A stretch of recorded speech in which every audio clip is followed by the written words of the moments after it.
네, 여러분 4주 만에 만나는 것 같습니다.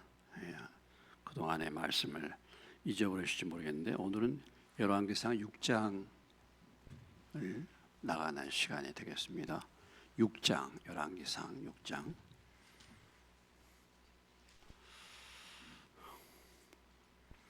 (1절로) (13절까지) 말씀입니다. 6장 1절로 13절입니다. 교도하겠습니다. 이스라엘 자손이 애굽 땅에서 나온 지 480년이요 솔로몬이 이스라엘 왕이 된 지 4년 15월 곧 둘째 달에 솔로몬이 여호와를 위하여 성전 건축하기를 시작하였더라.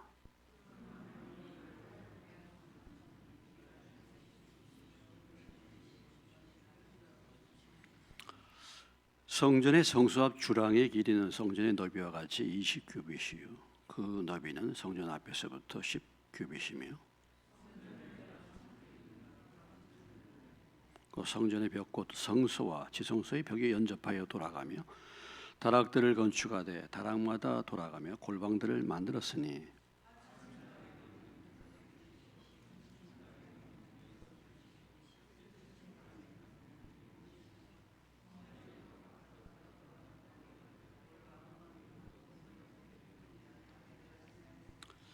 이 성전은 건축할 때 돌을 그 뜨는 곳에서 다듬고 가져다가 건축하였으므로 건축하는 동안에 성전 속에서는 방망이나 도끼나 모든 철 연장 소리가 들리지 아니하였으며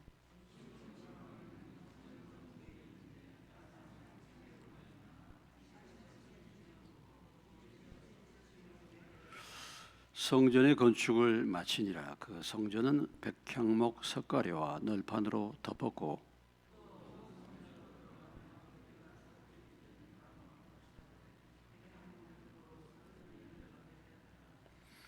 여호와의 말씀이 솔로몬에게 임하여 이르시되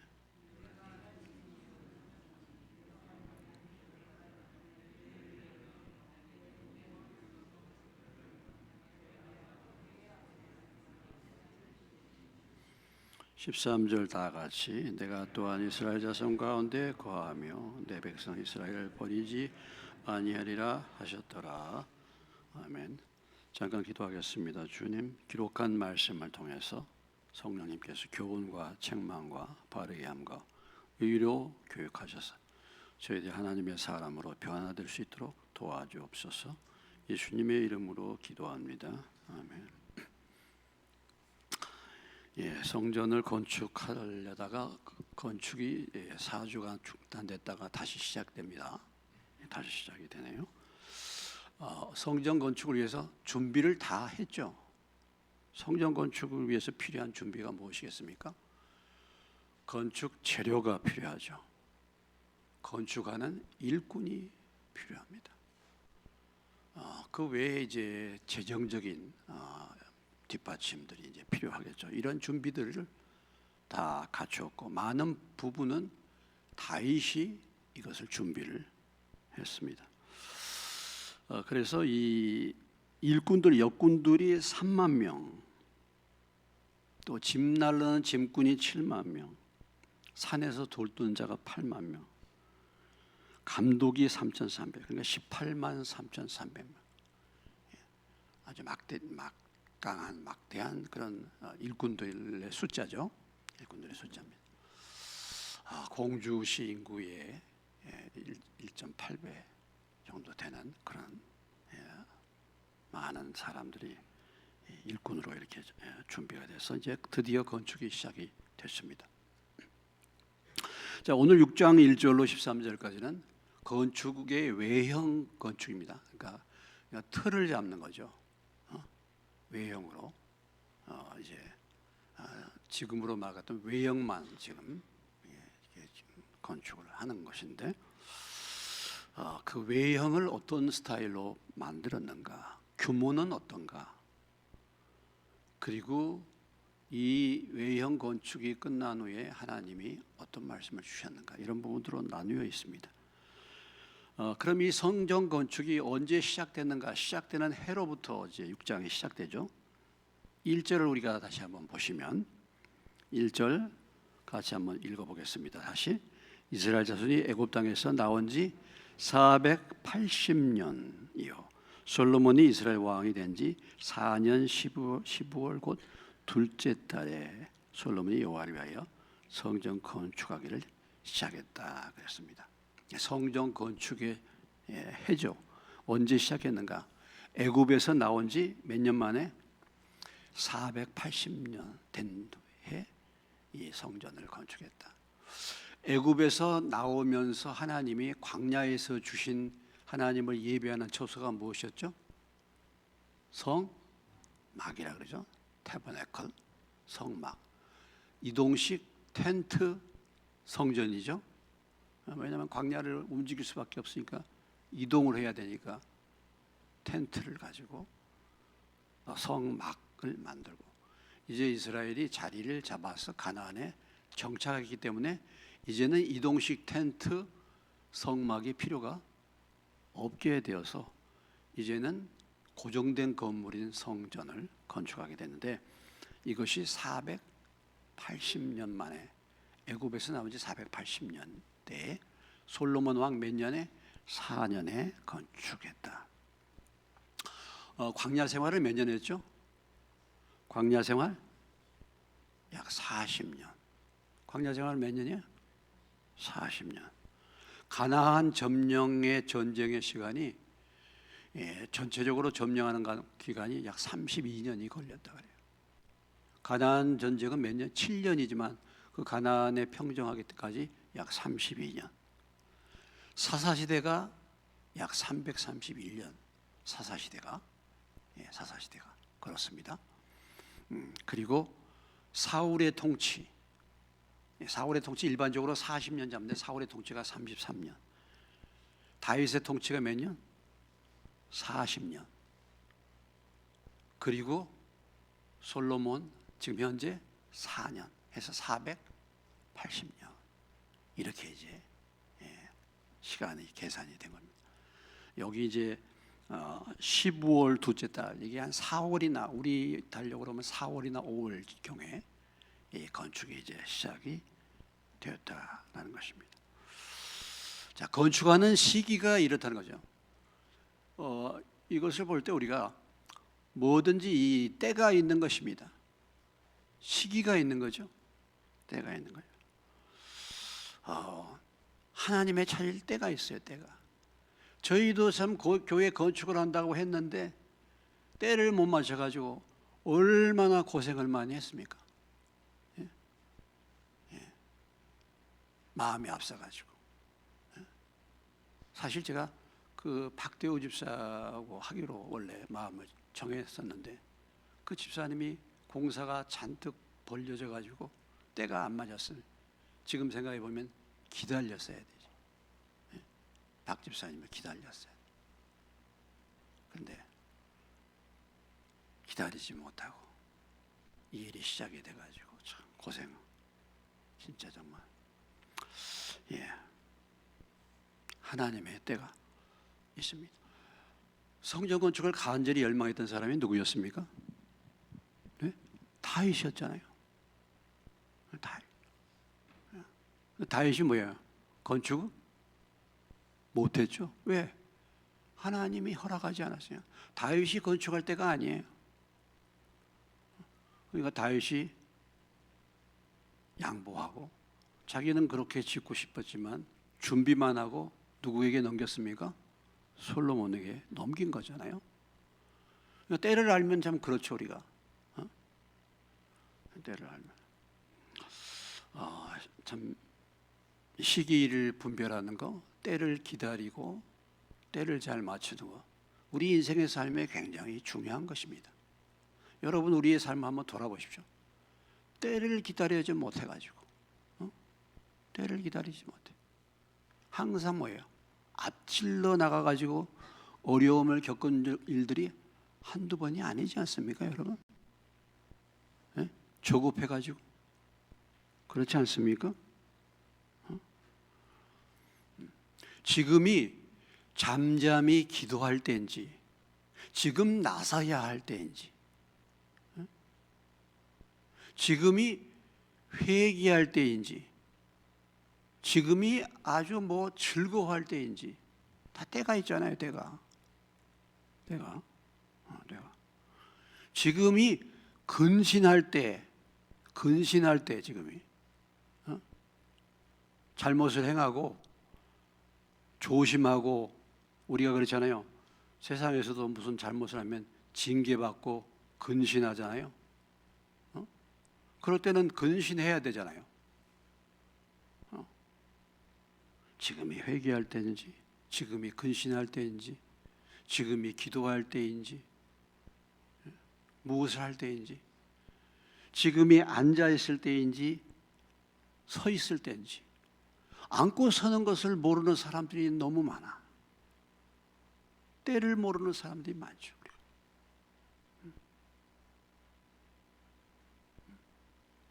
그렇습니다.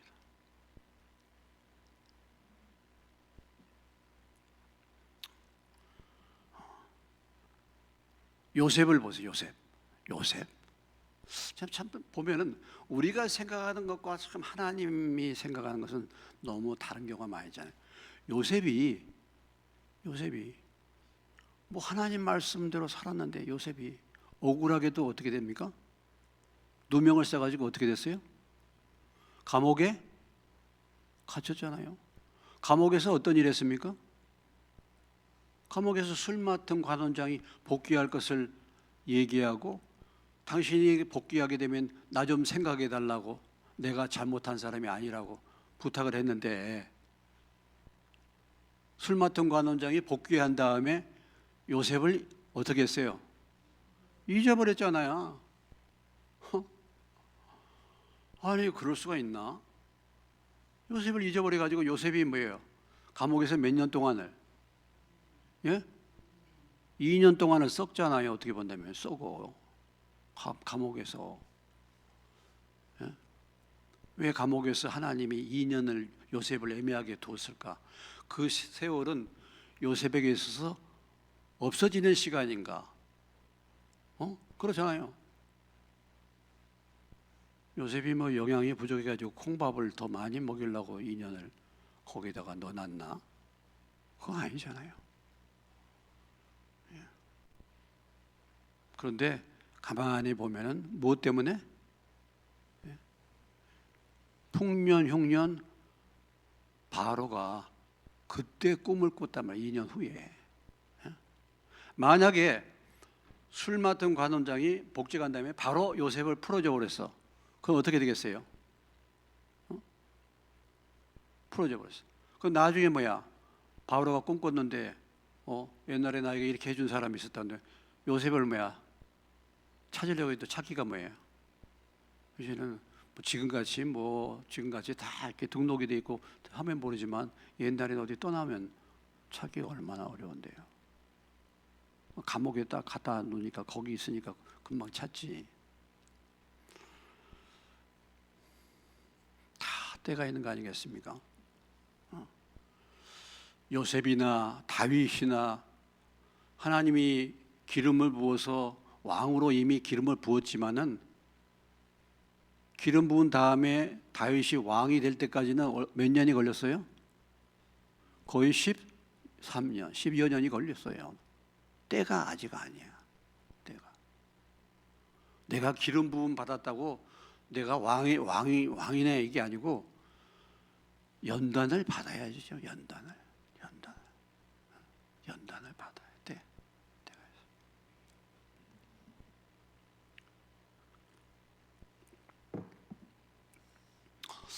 제가 뭐 무슨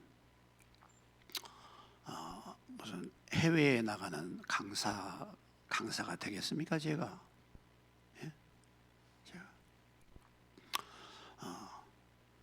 정군영 선교사가 그랬잖아요. 하도 목사님 아는 사람이 없어갖고 목사님 어떻게 소개해야 할까 가르쳐 달라고 그런다고. 이게 무명이잖아요, 제가. 근데 제가 뭐 재정 강의나 이번에 또 은사 집회하고 방언 세미나 해달라고 하는데, 뭐 성막이라든지 절기라든지 이런 건요, 성막 절기는 제가 40년이 넘기 전에 다 준비해 놨어요. 예? 다 준비해 놨어요. 성막쌤이나 우리나라에서 제일 유명하신 분이 강문호 목사님이라고 감리교회 목회 크게 하시는 강문호 목사님이 성막 세미나로 아주 히트를 치셨죠. 그 목사님이 성막 세미나 하기 전에 제가 10년 전에 이미 성막에 대해서 준비를 해놨어요. 근데 저는 무명이기 때문에 안 나서요. 저는. 예? 하나님이 뭐야? 어떻게 하면 혹시라도 기회를 주시면, 불러주시면 쓰임 받는 거지. 내가 이거 했다고 내가 이거 하고 싶다고 뭐 젊은 목사님도 후배 목사님들 얼마든지 할 수 있잖아요. 나 좀 강단에 세워달라고. 그럼 그러고 싶은 생각 없습니다. 그런데 이제 요청을 하니까 이제 비로소 제가 나가게 된 거잖아요. 요청. 근데 이번에도 요청을 받아가지고 제가 간 거잖아요. 제가 뭐 그거 하겠다 이게 아니잖아요. 근데 지금 이번에 갔더니 거기에서 뭐야, 세 군데서 목사님 꼭 좀 오시면 좋겠다고. 오시면 내년이라도 꼭 오시면 좋겠다고. 근데 이제 그렇게 이제 오라고 그러면 제가 몸값을 좀 높여야죠. 이제 강사료는 안 받더라도 거기 숙식은 다 거기서 책임져라. 뭐 항공료까지 다 져주고 강사료까지 주면 좋겠죠. 근데 아직은 그 정도까지는 안 되는 것 같고, 항공료는 해가지고 가되 거기서 숙식은 준비하는 것으로 이렇게. 근데 보니까 이제 그냥 엎드려져 있더니 하나님이 이제 때가 돼서 저를 그렇게 조금씩 부른 것 같아요. 여기 뭐 은사 방언 세미나도 전혀 저는 생각지도 않은 것입니다. 그런데 얼마나 사모하는 마음으로 저 기다리고 있는지 부담돼요. 지난 주일에 저녁에 와가지고 밥을 좀 비싼 걸 사주더라고. 저 그냥 그 비싼 밥을 먹고서 가서 은혜를 끼쳐야 되는데 아주 부담이 돼요. 근데 뭐 제가 하고 싶어서 한 게 아니고 하나님이 이게 부르셔서 하는 거니까, 또 그분들 마음이 가난하니까 하나님이 은혜 주실 줄로 믿습니다. 다 성령으로 침례를 받고 다 방언을 말하게 될 줄로 믿습니다. 근데 아무튼 때를 기다릴 수 있어야 되죠. 때를. 하나님의 능하신 손 아래서 무엇하라고요? 하나님의 능하신 손 아래서 겸손하라. 그리하면 뭐가 되면? 때가 되면요. 때가 되면 높여주시는 거예요. 높여주시기 전에 자꾸 얼굴 내밀지 말아요. 우리. 때가 되면 알아줘. 때가 되면 알아줘요. 때가 되면. 우리가 때를 기다리고. 그래서 시작하는 해가 애굽에서 나온 지 480년. 재료도 준비하고 일꾼도 준비하고 모든 것을 준비한 그때에 시작이 된 것입니다.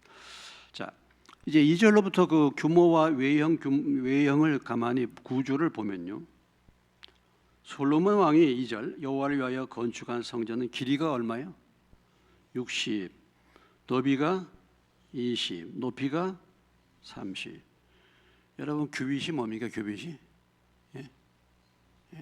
큐빗, 정확하게 큐빗은요, 이 손목 끝에서 이 관절까지, 손 관절, 이 큐빗이야. 옛날에는 뭐 저기가 있었겠습니까? 자가 있었겠어요 옛날에? 이렇게 재는 거예요.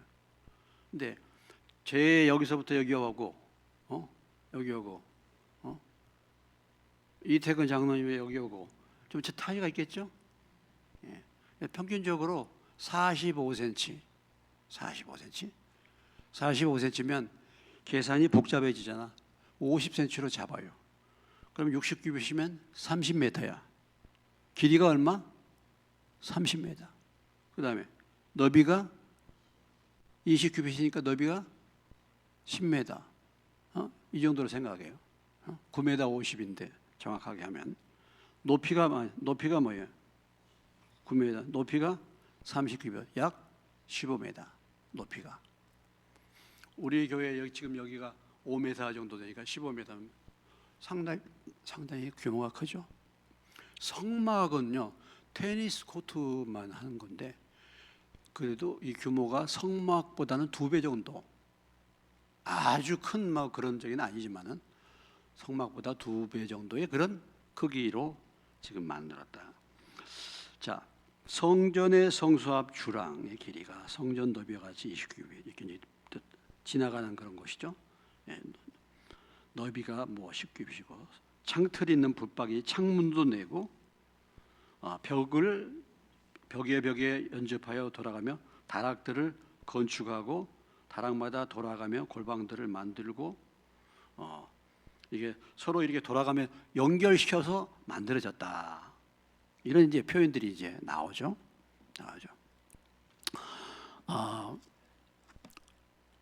우리가 생각할 때 지금 이 성막을 이렇게 만들 때 이것이 뭐예요?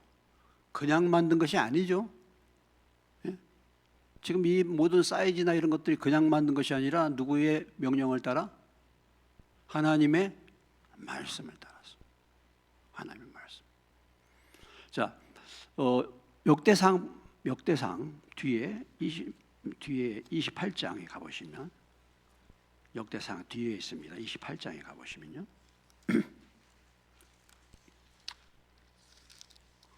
11절로 12절.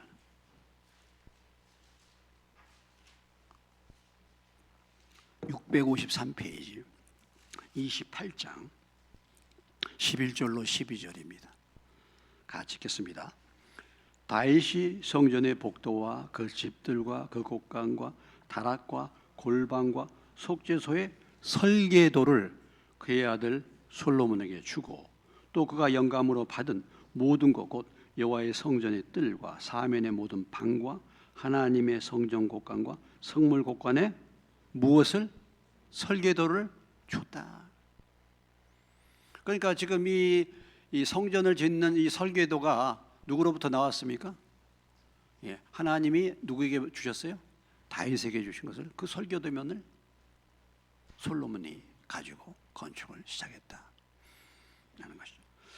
자, 우리가 이제 지금 성전을 공부하고 있습니다만은 성전이 결국은 무엇입니까? 오늘날의 교회잖아요. 교회. 오늘날의 교회. 예. 그러면 우리가 교회할 때 이 건물을 지금 말하는 거 아니잖아요. 고린도전서 3장 16절 말씀, 너희가 하나님의 성전이과 하나님의 성령이 너희 안에 거하신 것을 알지 못하느냐. 그러니까 오늘 이 성전 건축의 모습은, 성전 건축은 누구를 상징합니까? 교회의 몸인 누구야? 교회를 상징하는 예수님을 지금 보여주고 있죠. 예수님을 보여주고 있을 뿐만 아니라 교회를 보여주고 있는 거예요. 교회를. 그래서 지금 구약의 성전을 짓는다.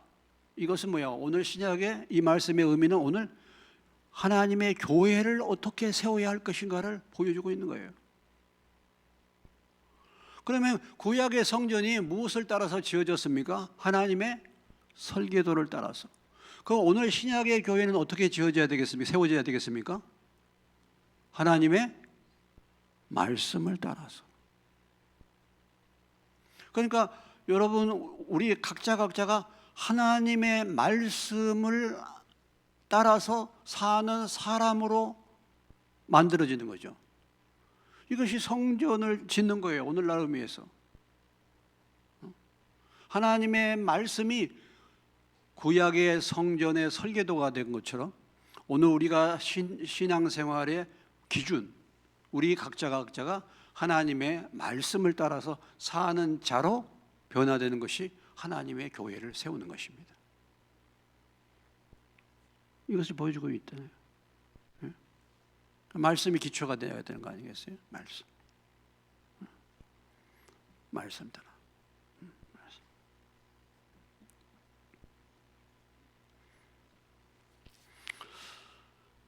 그래서 우리 모두가 하나님의 말씀이 우리 마음 안에 새겨지고 우리의 생각과 마음을 말씀이 지배하고 말씀을 따라서 삶을 살아가는 교인으로 우리가 세워지는 거죠. 예. 그런 사람들이 많아질 때 그 교회가 건전한 교회, 건강한 교회가 되는 거 아니겠습니까? 예. 한 사람 한 사람의 그 재료, 건축을 그 교회를 구성하는 재료인 우리 사람 한 사람이 좋은 재료로 말씀의 다스림을 받는 재료로 바뀌어질 때 그 교회가 든든한 교회가 되어지는 것이죠.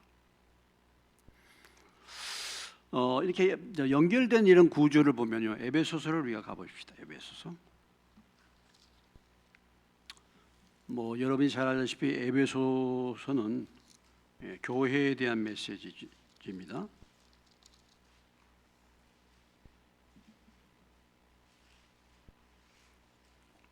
자, 1장 22절 23절부터 보시면 1장부터 보시면요. 읽겠습니다. 또 만물을 그의 발 아래 복종하게 하시고 그를 만물 위에 교회의 머리로 삼으셨느니라. 교회는 그의 몸이니 만물 안에서 만물을 충만케 하신 이의 충만함이니라. 그래서 교회의 머리가 누구시다? 예수님이시고 우리는 그의 몸이다. 교회를 보여주고 있는 거죠. 교회는 머리는 예수님. 그러니까 주님이 우리를 지시하는 거죠. 말씀을 따라서 우리는 그의 몸이 된 것입니다. 자, 몸에는 많은 지체가 있죠. 2장에 가보시면 2장 21절 2장 21절로 22절 21절 22절 읽습니다. 그의 안에서 건물마다 서로 연결하여 주 안에서 성전이 되어가고 너희도 성령 안에서 하나님이 거하실 처소가 되기 위하여 그리스도 예수 안에서 함께 지어져 가느니라. 이게 구약에 지금 오늘 성전이 서로 연접해 가지고 이것도 만들고 저것도 만들고 이렇게 했다 하는 그 모습을 오늘 성도들이 서로 모여요. 서로 간의 지체들끼리 연결돼 가지고 주 안에서 성전이 되어가는 거죠. 하나님이 거하실 성소가 되어가는 것처럼 우리가 함께 지어져 가고 있다. 함께 지어져 가고 있다. 그러니까 우리 각자가 예를 들어서 몸이라고 할 때 어떤 사람은 다리 역할을 하는 거고 어떤 사람은 심장의 역할을 하는 사람이 있고 어떤 사람은 호흡하는 폐의 역할 아니면 발가락의 역할 다 나름대로 그런 지체로서 역할이 있는데 그런 부분들이 각자 서로 연결돼야 되잖아요. 여러분 피가 왜 중요합니까? 피가 서로 모든 그 양분을 서로 연결시키잖아요. 그러잖아요. 피가 안 돌아보세요. 그거 썩어 나가죠. 그거 잘라야 되잖아요. 피가 안 돌면 동상 걸린다든지 피가 안 좋아. 모든 건강한 피가 있는데 피의 역할은 뭡니까? 이렇게 순환시키는 거잖아요. 양분을. 교회도 마찬가지예요. 교회도 이렇게 몸인데 말씀을 따라서 뭔가 이렇게 성령으로 흐름이 있고 교제가 있어야 되는데 교제가 단절돼 있어. 썩은 사람들, 썩은 지체들이 많아. 썩어 있는 지체, 열매 맺지 못한 나무. 그래서 이게 영양을 공급해도 그쪽으로 안 가요. 받아들이질 않네. 그래서 죽어 있는 거야. 그러니까 어떻게 되겠습니까? 몸 전체가 고장 나잖아요. 몸 전체가 고장이 나. 이게 안 돌아. 거기 가서 막혀 있어. 우리가요. 자, 몸이 있잖아요. 몸이 어떤 사람은 간이 안 좋아가지고 죽습니다. 다른 건 멀쩡해요. 다른 데는 멀쩡한데 간이 암이 들어가지고 죽어요.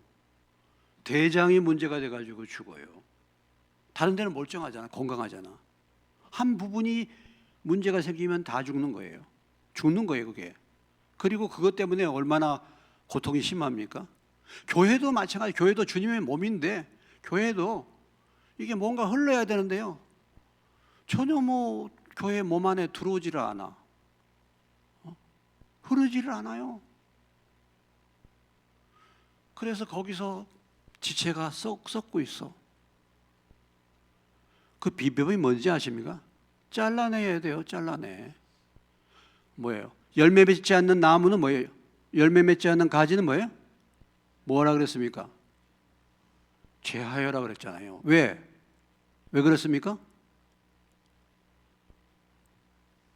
남아있는 부분이라도 건강해져야 되니까.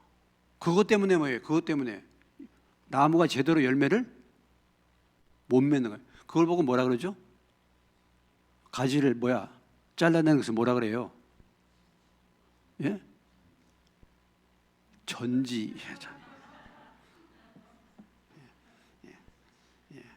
좀 유식한 말로 전지. 좀 우리말로 순수하게 가지치기라 그러잖아요. 가지치기. 가지를 쳐내야 돼. 어느 교수님 강의에 우리 인생이요 50 넘으면 인생을 나를 힘들게 하는 사람들하고는 교제를 단절해야 된다 그래요. 나에게서 자꾸 양분을 빼앗아가는 사람, 그러니까 나도 성장을 못하는 거예요. 그 사람 때문에. 내가 성장하고 뭔가 도움이 되고 유익이 돼야 되는데 전혀 그런 역할을 하지 못하고 에너지만 빼앗아가. 그런 사람들하고는 교제를 단절해라. 어느 교수님이 그렇게. 사실 그게 일리가 있어요. 일리가. 내가 그 사람 만나서 그 사람이 내 인생에, 또 교회도 역시 마찬가지예요. 교회도 뭔가 교회 안에 뭔가 활력을 주고 뭔가 겸손하게 섬기고 뭔가 열매를 주고 내가 믿음의 도움을 받고 이렇게 해서 내가 성장할 수 있어야 되는데,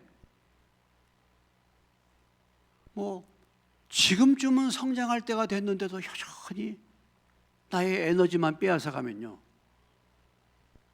전체적으로 열매를 맺지 못하고 나도 소진이 되는 겁니다. 탈진이 되는 것입니다. 그래서 이게 여기 보면은 건물마다 서로 연결이 돼가지고 연결해서 이렇게 움직이는 것이 너무 중요한 거예요.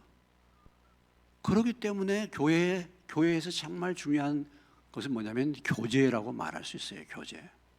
예? 교제. 이게 흘러야 돼요. 근데 교제를 단절하는 것이 무엇입니까? 여러분들이 벌써 예배가 단절되면 교제가 단절되고, 예배부터 단절되면 예배 자체가 벌써 이렇게 교제하는 게 단절되는 거잖아요. 이게 아무래도 소홀히 되면 전체적으로 흐르지를 않아요. 오늘 내가 마음이 시험도 들고 마음이 착잡했는데 예배를 통해서 다시 한번 내 심령이 새롭게 되고 말씀을 통해서 새로운 도전을 받고, 그래서 잘못된 생각, 낙심한 심령을 다시 일으켜 세우고 이렇게 돼야 되는데, 그게 단절되면요 계속해서 그렇게 되는 거예요. 어떻게 합니까?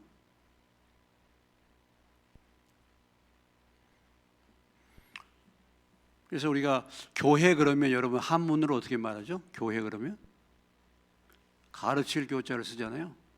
어느 분은 도래이신 분이면 그게 잘못됐다 그랬어요. 가르칠 교자가 아니라 교제할 교자. 교제할 교자를 써야 된다. 교회의 중요한 부분은 이렇게 서로 간에 이렇게 교제가 원만하게 되는 거죠. 자, 이것이 오늘 그 건물을 지을 때 서로 연접하여, 성소와 지성소의 벽에 연접하여 돌아가며, 여기잖아요. 돌아가며, 바깥으로 돌아가며, 이런 표현들이 무엇을 의미하고 있냐면은 서로 연결되어 성전이 건축되어 가는 모습을 보여주고 있는 것이고, 또 골방이나 다락방 이런 게 무엇입니까? 다 이게 교제하는 방이에요. 물론 거기에다가 성물을 갖다가 보관해 두는 방도 있었지만, 레인들이 성전에서 하나님을 섬길 때 레인들이 머무르고 이렇게 할 수 있는 그런 방들, 교제의 방들, 이런 부분들이 만들어진 것입니다. 자, 성전을 건축하면서 한 가지 또 특징이 있죠. 7절을 보시면 가지 특별한 특징이 나와 있는데요. 7절을 같이 보겠습니다. 이 성전은 건축할 때 돌을 그 뜨는 곳에서 다듬고 가져다가 건축하였으므로 건축하는 동안에 성전 속에서는 방망이나 도끼나 모든 철령장 소리가 들리지 아니했다 그랬어요. 그러니까 건축을 하면서 내부에서 무슨 소리가 나지 않도록 했다. 그러기 위해서 뭡니까? 거기에 쓰는 돌을 뭐예요? 다른 곳에서 어떻게 해가지고요? 다듬어 가지고 왔다. 그러니까 이미 다듬어진 돌을 사용했다. 성전에서 소리 나지 않도록. 무슨 의미입니까 이게? 어떤 의미가 있을까요? 우리가 좀 다듬어져야 돼. 다듬어진 인생, 다듬어진 사람, 교회에서 뭐예요? 별로 소리를 안 냅니다.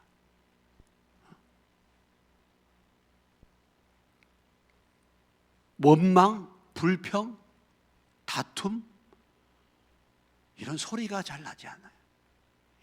하나님의 교회는 뭐예요? 하나님의 교회는 이 공간은 무슨 공간이에요? 지금 하나님 앞에 예배드리는 공간, 하나님 앞에 예배드리는 처소, 거룩한 처소. 불필요한 뭐예요? 잡음이 나지 않도록.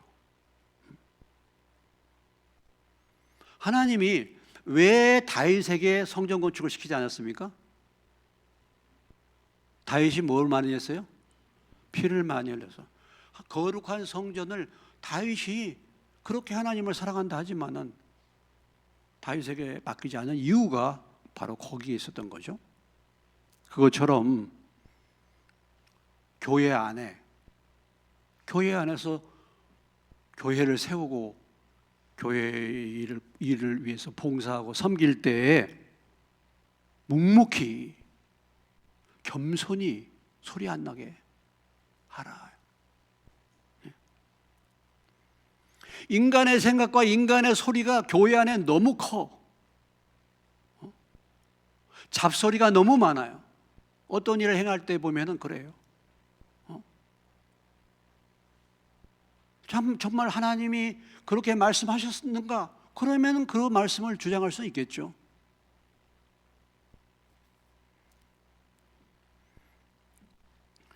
준비된 일꾼들이 필요합니다. 준비된 일꾼.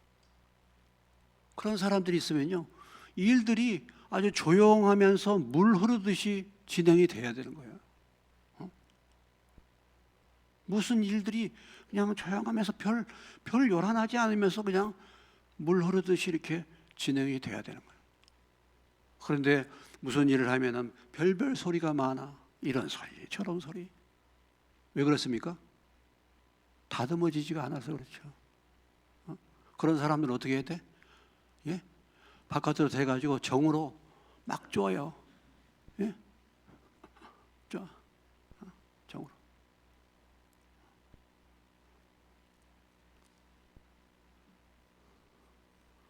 내 집은 만민의 기도하는 집이라 그러는데 사실 기도하게 되면 잠잠하게 되죠. 하나님께 많이 얘기하게 되면 사람에게 할 말이 줄어들죠, 여러분?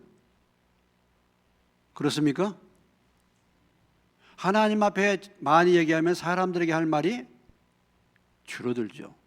근데 하나님 앞에 말을 하지 않으면, 많이 말하지 않으면 누구한테 말을 많이 해? 사람에게 말을 많이 해. 어떤 사람이 말이 많다 그러면 뭐예요? 그 사람은 기도가 부족한 사람이죠. 하나님 앞에 충분히 얘기하면 사람에게는 별 할 말이 없어요. 사실은 우리가 하나님 앞에 말을 많이 안 하니까, 기도를 많이 안 하니까 사람들에게 자꾸 말이 많아지잖아요. 사도 바울이 내가 다른 어떤 사람보다도 방언을 많이 말함으로 하나님께 뭐예요? 감사하다 그랬죠. 참 그 표현을 가만히 보면 바울이 방언을 어떻게 다른 사람보다 가장 많이 말을 했을까? 바울이 아마 바울이 이렇게 걸어가면서도 방언하고 버스 타고 그때는 버스가 없었지. 뭐 이렇게 예. 하여튼 뭐 하면서 부엌에서 뭐야 막 설거지하면서도 방언하고 뭐 이렇게 설거지하면서 내 설거지하는 시간 그때가 가장 귀하다 막 하면서 찬송을 막 부르면서 방언하면서 아마 방언을 더 많이 말하면 혀를 다스려진다. 방언이 우리의 덕을 세우는데 우리를 세우는데 하나님 그러니까 방언으로 말을 많이 한다는 것은 하나님께 영으로 말을 많이 하는 거잖아요. 그래서 우리 혀가 다스려진다 그래요. 근데 이제 그러니까 그렇게 못하니까 자꾸 이렇게 말이 새 가지고 사람에게 말을 많이 하는 경우 있습니다만 아무튼 다듬어진 사람들 필요하죠. 하나님의 성전이 세워지는 것이 참 이게 보통 일이 아니죠. 여러분, 하나님의 교회가 세워지는 거 어떻게 생각하십니까? 야, 정말 하나님의 교회가 세워지는 것처럼 어려운 거 없는 것 같아. 아니 건축도 말이죠. 건축도 그 조립식 건축도 엉뚱한데 하는 건데 이번에 제가 이제 선교사님들한테 가서 제가 이제 이게 강의하면서 하나님이 왜 저를 여러분한테 보내셨냐면 큰 교회 목사님들 인생에 이런 쓴맛과 이런 경험을 해보셨겠는가? 근데 선교사 여러분들이 선교 현장에서 정말 말도 안 통하는 그런 사람들에게 믿지 않는 사람들에게 전도하는 것이나 제가 개척하면서 전도하면서 겪는 거나 다 경험이 비슷한 거니까 내가 이렇게 한 것이 여러분들에게 큰 유익이 될 거라고. 그러면서 제가 건축 간증을 간단히 했거든요. 엄청 은혜 받더라고요. 뭘 은혜 받느냐? 엉뚱한 데 지었다는 거. 그거 그렇게 은혜 받는 거. 그래서 내가 그랬어. 여러분들은 그래도 엉뚱한 데는 안 지으셨죠? 네. 저는 엉뚱한 데 짓고서도 살아남았어요. 다들 좋아하시는 거예요. 다들 자기들의 형편보다 더 그런 상황을 겪었거든요. 야, 진짜 정말 두 번째 건축할 때 이거 저 골조만 있고 비는 오고 그러는데 건축은 끝나버리고 아마 뭐 물론 그때 같이 계셨던 분들이 계시지만은 제가 그걸 감당하는 그것을 참 모를 거예요. 그런 마음을 빚을 갚아 나가는 거라든지 뭐 그런 거 뭐 물론 뭐 우리 뭐 집사님들 그때 뭐 헌금들 했지만은 그거 매덕을 갚아 나가는 거 그거 다 이게 지금 참 돌아보면 생각해 보면요, 야 이건 정말 하나님이 붙들어주는 기적이 아니면 할 수 없는 거죠. 건축이 다 준비되고 일꾼도 있고 재물도 있고 재료도 있고 이렇게 하는데 아무것도 없는 그런 데서 그런데 이런 뭐 건물 짓는 것은 둘째 놔두고 사실 우리가 내가 말씀으로 변화를 받고 말씀으로 세워져서 이제는 뭔가 다른 사람들의 영혼을 살펴주고 뭔가 이렇게 해줄 그런 사람들로 우리가 세워진다는 것은요 정말 더 깜깜한 것입니다. 돌아보면요, 야 하나님의 교회는 언제 세워질 것인지 이렇게 어려워. 정말 어려워. 뭐 공주 지역에 뭐 공주 지방에 뭐 무슨 집 봐도 교회가 제대로 거의 솔직히 개척했다 그래가지고 개척이 뭐예요? 개척이 그냥 맨땅 개척이잖아요. 뭐 100명 뭐 50명 모아갖고 개척한 게 아니고 다 해주고가 아니고 그런 조건에서 개척돼가지고 세워진 교회가 있습니까? 얼마나 그게 참 어려워요. 처음에 여기 제가 들어왔을 때 공주대 앞에요. 그때 교회 막 몇 개 들어왔었죠. 자리 좋은 데잖아요. 영락장로교회, 순복음 반석교회, 또 경신장로교회 몇 군데 있었어요. 다 세워졌습니까?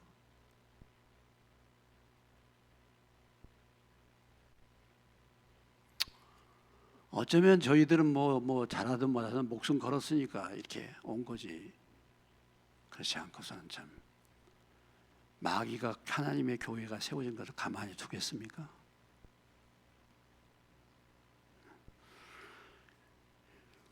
이렇게 잘 다듬어진 사람들로, 그런 사람들로 교회가 구성이 돼서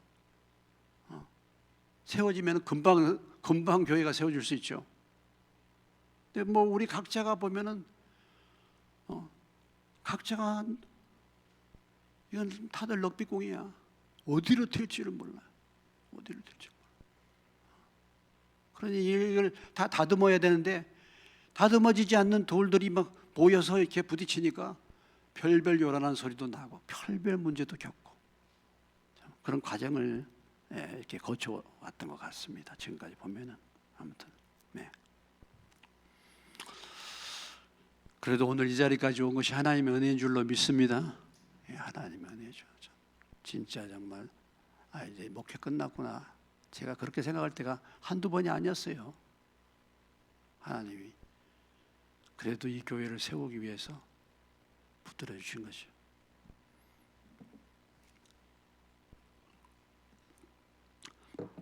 자, 성전의 이 외적인 유형이 이제 다 마쳤습니다. 그러니까 성전의 외형이 이제 지어진 거죠. 외형이 지어진 거고, 외형 공사를 마친 다음에 하나님이 주시는 말씀이죠. 11절로부터 13절까지입니다. 11절로부터 13절. 여호와의 말씀이 솔로몬에게 임하여 이르시되 내가 지금 이 성전을 건축하니 내가 만일 내 법도를 따르며 내 율례를 행하며 내 모든 계명을 지켜 그대로 행하면 내가 내 아버지 다윗에게 한 말을 내게 확실히 이룰 것이요 내가 또한 이스라엘 자손 가운데 거하며 내 백성 이스라엘을 버리지 아니하리라 하셨더라.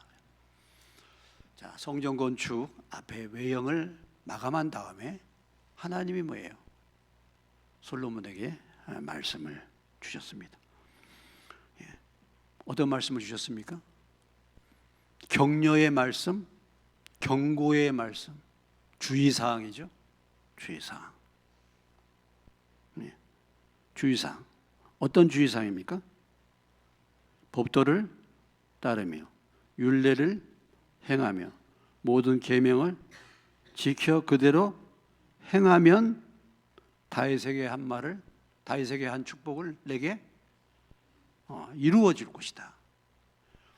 하나님은 무조건적인 사랑을 베푸는 분이 아니에요. 하나님의 축복은 무슨 축복입니까? 조건적인 축복이에요. 예? 이걸 우리가 알으셔야 돼요. 하나님의 축복은 무슨 축복이라고? 조건적인 축복. 하나님의 축복은 말씀 순종 안에서요. 예? 무조건 축복하시는 분이 아니에요. 그래서 여기 법도를 따르고 율례를 행하며 모든 계명을 지켜 그대로 행하며 했어요. 오늘 이 말씀을 왜 솔로몬에게 주십니까? 지금 성전이라는 이 큰 가업을 지금 마쳤단 말이죠. 그러니까 막 마음이 기분이 막 뜰 수도 있어요. 뭔가 내가 할 일을 다 했다라고 생각할 수도 있어요. 근데 하나님이 무슨 말씀 주시는 거야? 야, 눈에 보이는 예배당 짓는 게 중요한 게 아니야. 성전 짓는 것이 중요한 것이 아니라 뭐가 더 중요하다고? 하나님 말씀에 순종하는 것이 중요한 거야. 왜 성전을 건축하느냐? 뭐 때문에 교회를 이루고자 하는데?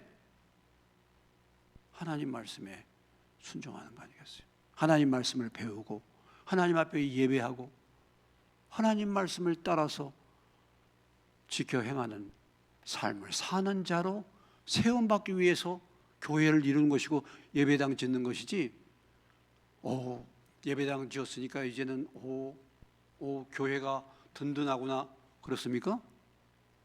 그렇지 않죠. 예배당 건물은 화려한데 교인들은 하나님 말씀에 불순종해. 그게 무슨 교회입니까? 예배당은 초라한다 할지라도, 시골 교회라 한다 할지라도, 몇 사람이라 할지라도 하나님 말씀에 순종하는 그 몇 사람이 있는 곳이 훨씬 더 주님 보시기에 아름다운 교회이지 않겠습니까? 중요한, 우리가 어떤 일을 하면서도요, 무엇 때문에 이 일을 하는지 그걸 모를 수 있어요. 교회에서도 무슨 행사하면서 왜 이 행사를 하는지 잘 모를 수 있어요. 항상 그걸 알아야 됩니다. 내가 행하는 어떤 그 일 자체가 중요한 것이라, 중요한 것은, 그 일보다 중요한 것은 그것을 통해서 하나님 말씀을 배우고 순종하는 것을 배우는 거예요. 여러분들이 청소를 하든지, 여러분들이 뭐 식사당번을 하든지, 무엇을 하든지 간에 중요한 것은 그 일 자체가 중요한 것이 아니라 하나님의 말씀에 내가 순종하는 거 아니겠습니까? 이걸 배우는 거 아니겠어요?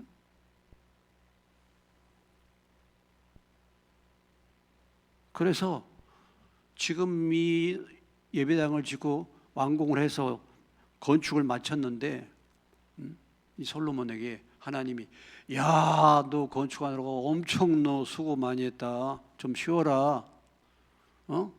엄청 수고했으니까 복을 주겠다. 이게 아니에요. 그게 아니라 말씀 제대로 순종해라. 그래야 다윗에게 약속한 복이 가는 것이고, 그래야 어떻게 된다고요? 그래야 이스라엘 가운데 내가 거하고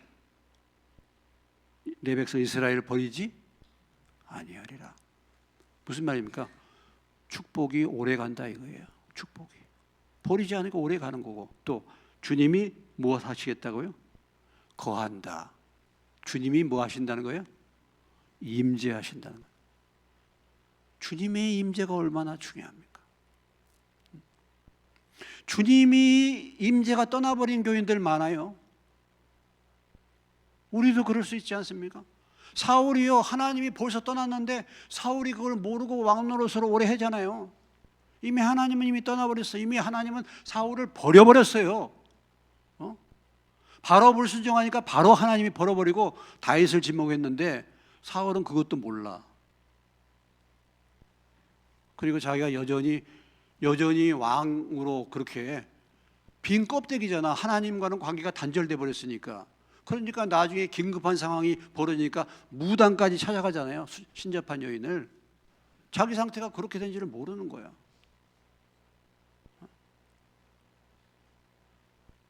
우리도 그럴 수 있습니다.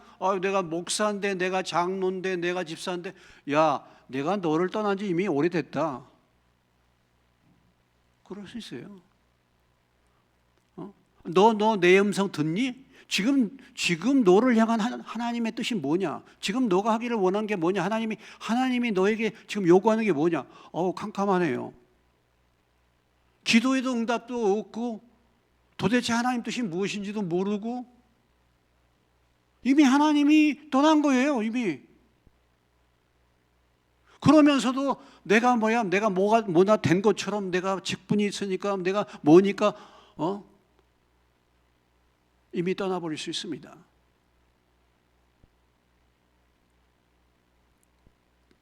그런 사람들 많이 있잖아요. 하나님이 이미 그들과 안 가는데 그들이 가잖아. 가지 말라는데도 막 가잖아요. 하나님 안 가는데.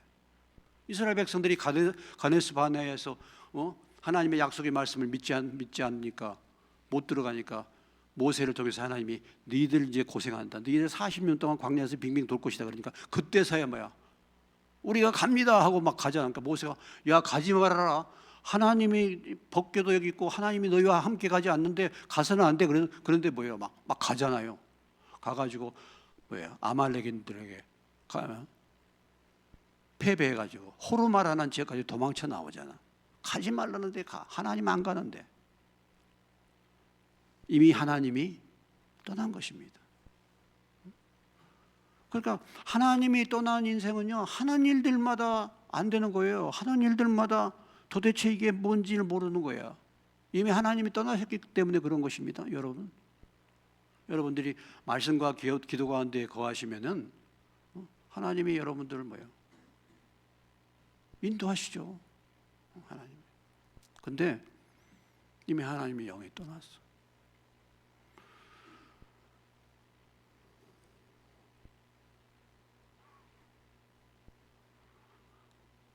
오늘 뭐 우리 한국 교회도 그럴 수 있지 않습니까? 참 교회도 참 그런 보면 이미 하나님의 영이 떠난 교회가 될 수 있고, 목사도 그렇고, 가장 그것처럼 비극이 어디 있겠습니까?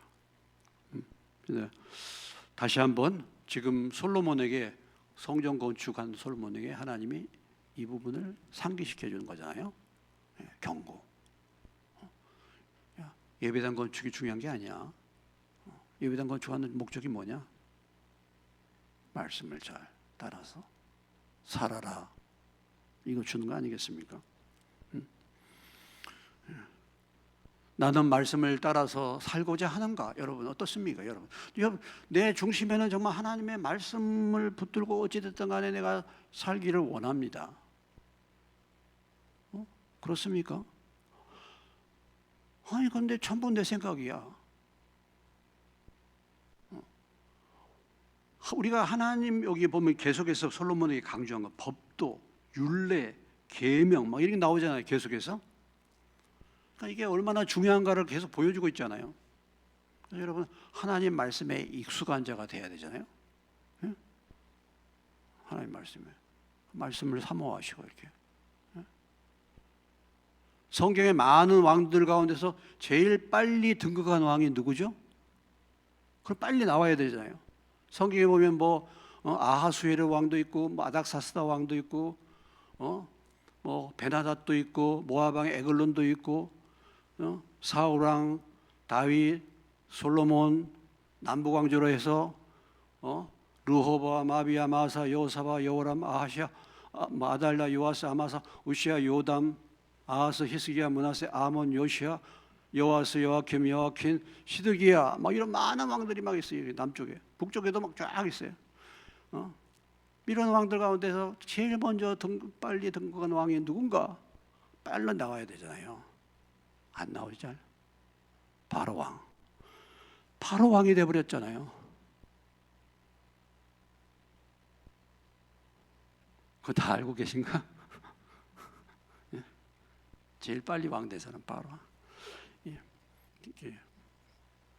성경 어쨌든 성경을 사모하고요. 말씀이 익숙해야지 말씀대로 살지요 또. 그리고 하나님이 또 어떤 문제에 대해서도 말씀으로 응답해 주시고.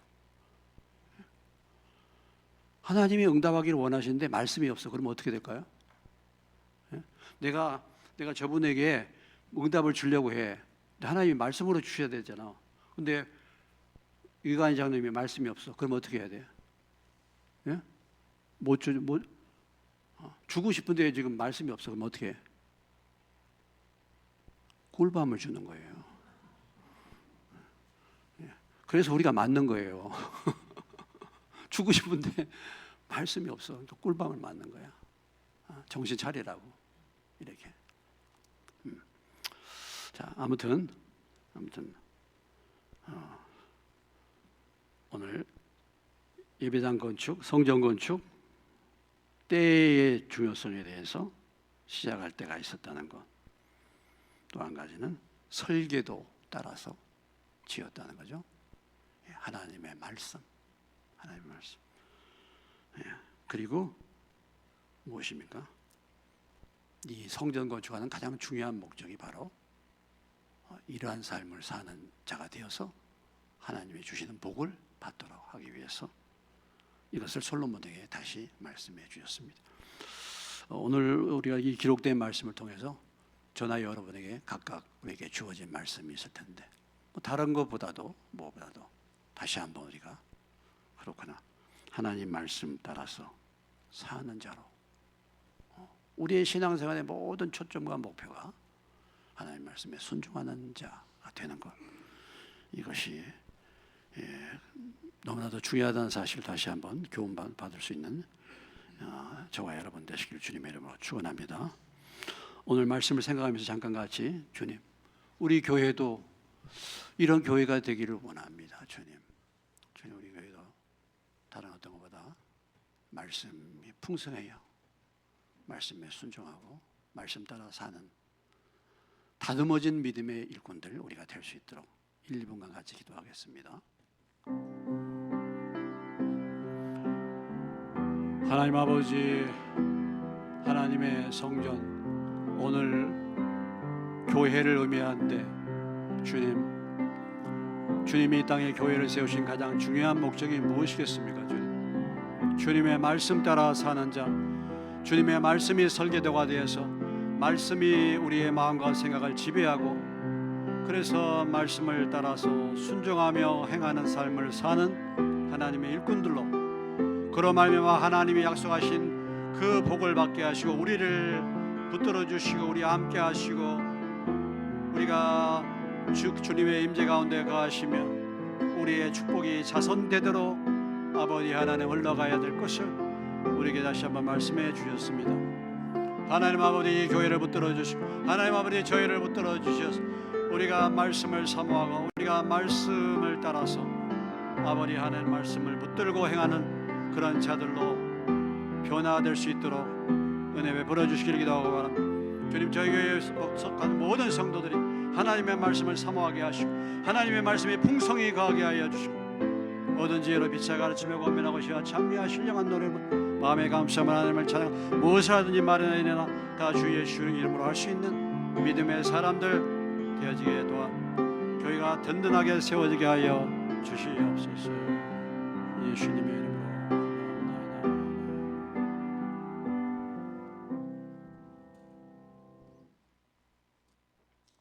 찬송가 208장 드리겠습니다.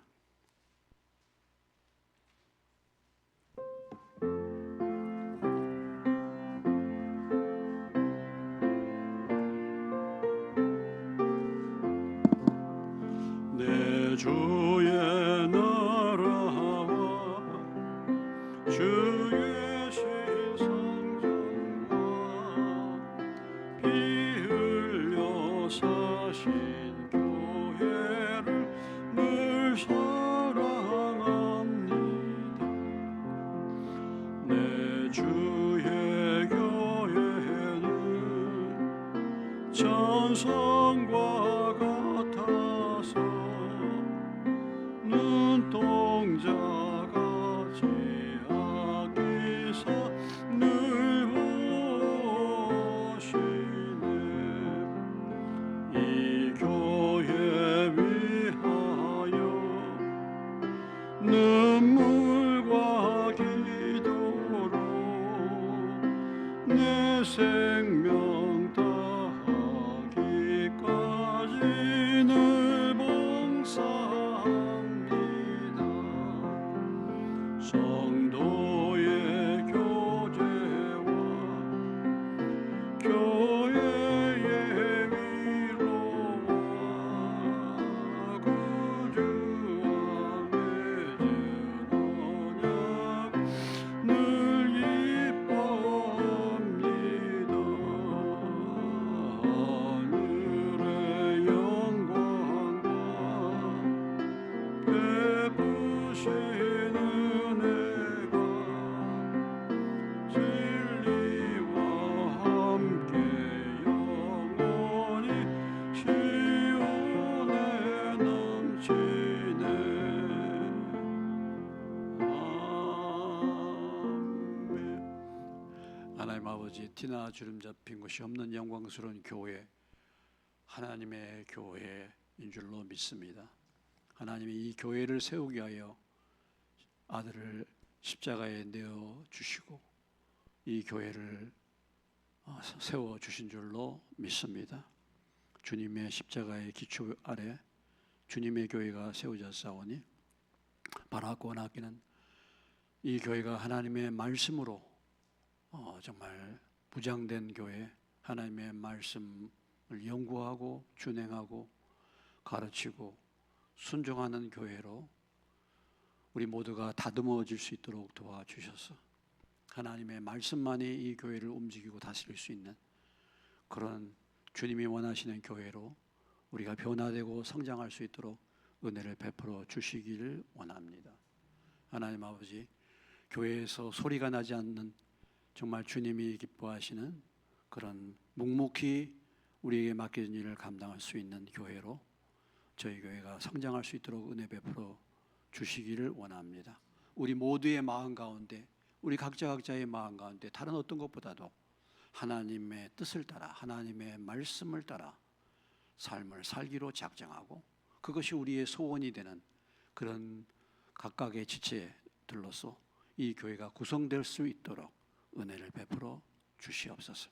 그리스도의 말씀이 우리 속에 풍성히 거하여 모든 지혜로 비차 가르치며 권면하고 시와 찬미와 신령한 노래를 부르며 마음의 감상으로 하나님을 찬양하고 또 무엇을 하든지 말이나 일이나 다 주 예수의 이름으로 행할 수 있는 저희 모두가 되게 해 주시옵소서. 예수님의 이름으로 기도합니다. 아멘.